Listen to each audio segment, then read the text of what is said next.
So, ito na guys, yung ano natin, yung parcel na scope, yung BSA. Tingnan natin kung ito ba talaga yung dumating. So, ngayon tingnan natin, buksan natin.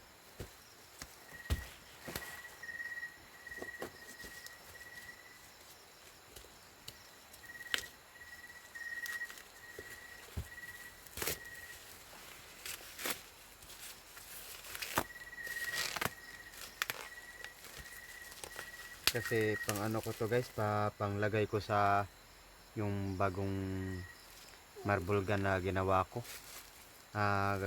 Gagawin ko. So hindi ko pa lang na-assemble kasi kulang pa ako sa material.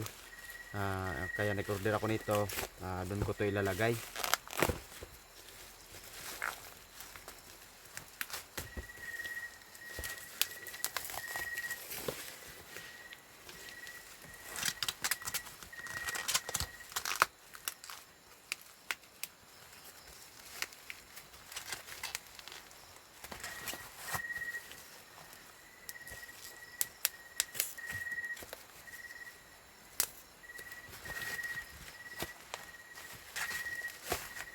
So ito na guys, yung scope natin, tingnan na natin.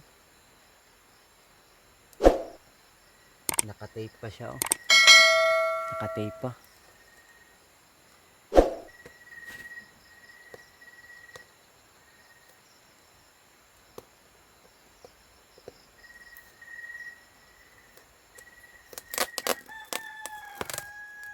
Ayan. Tanggal na natin yung scope. So ngayon tanggal natin yung scotch tape.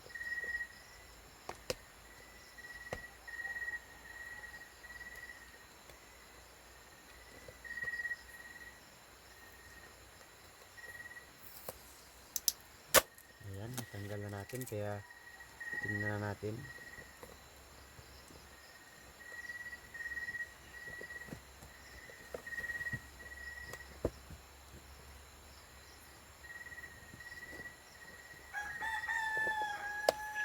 So ayan,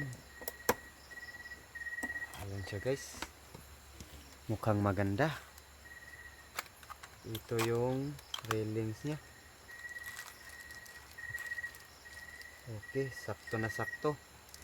11 mm yung railings, ayan, malaki. 20 mm pala yung railings nya, 20 mm. So ito yung ano nya, yung battery nya. So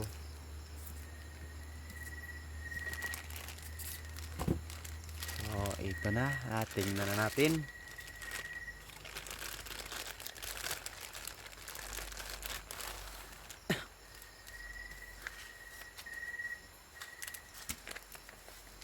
So ayan siya guys, ang laki, ang ganda, ayan, oh, napakagandang scope BSE. Mura lang to guys, sa halagang ano lang, 1,665 itong nabili ko.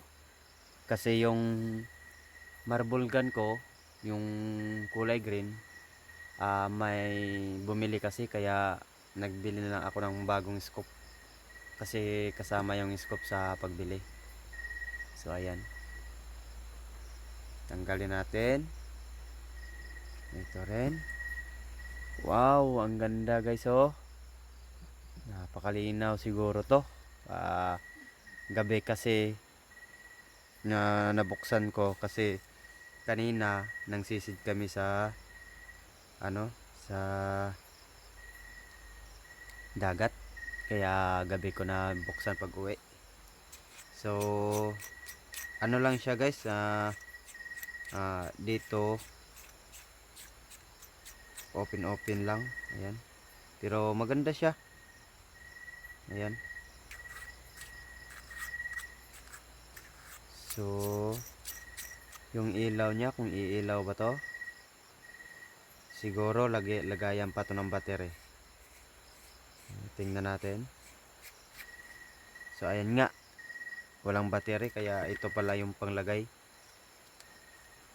Testing natin lagay. So ayan, lagay natin kung maganda ba talaga yung ano nito.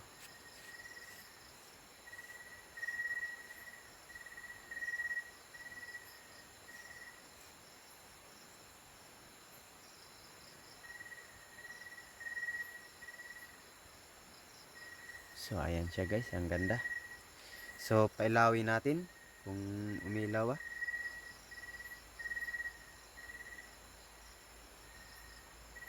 Okay guys, umilaw siya. Yan o, kulay pula, ayan o. So sa green naman tayo.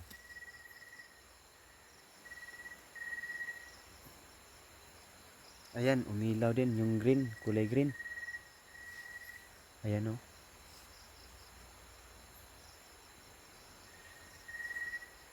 So ayan, okay na okay. Walang damage. Saka dito siya, yung ano niya, yung karugtong niya dito. So ngayon, tingnan natin yung karugtong niya. So ito yung karugtong niya guys. Para pang ano to. Tingnan natin. Whoop, yeah, tanggalin. Okay. So dugtong natin.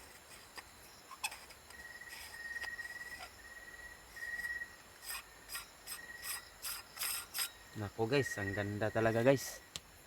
Oh. 'Di ba guys, ang ganda ng scoop.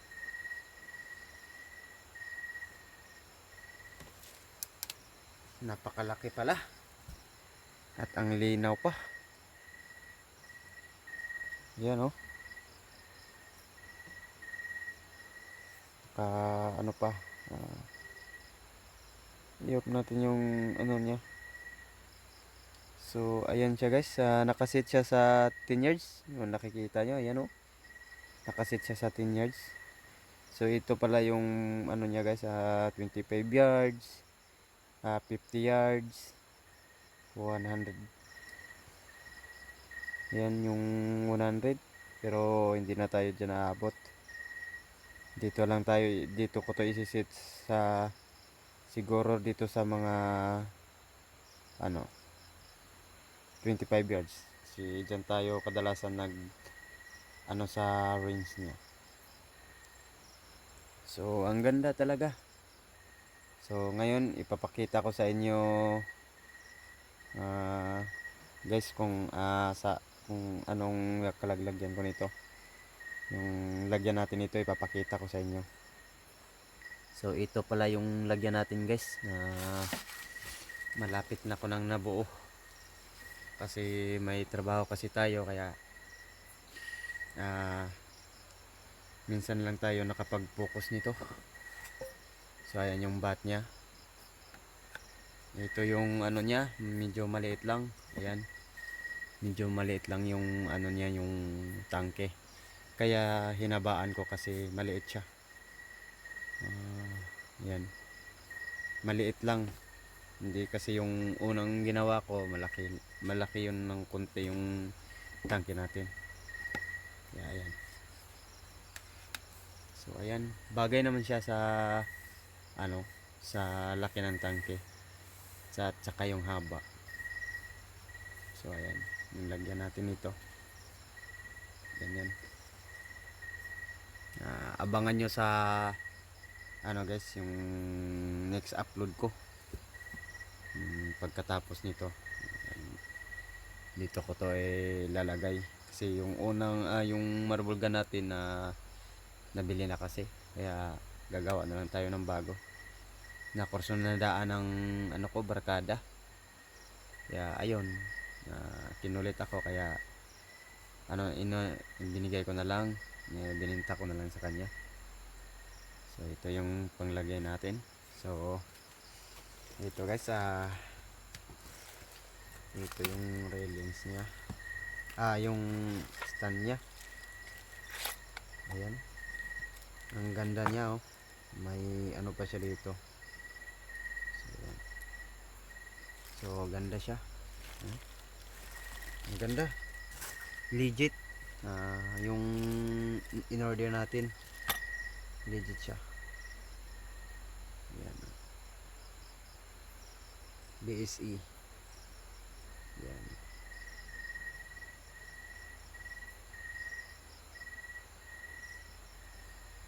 So,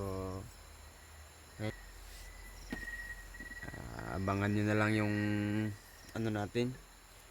Yung pag ano natin dito, pag assemble.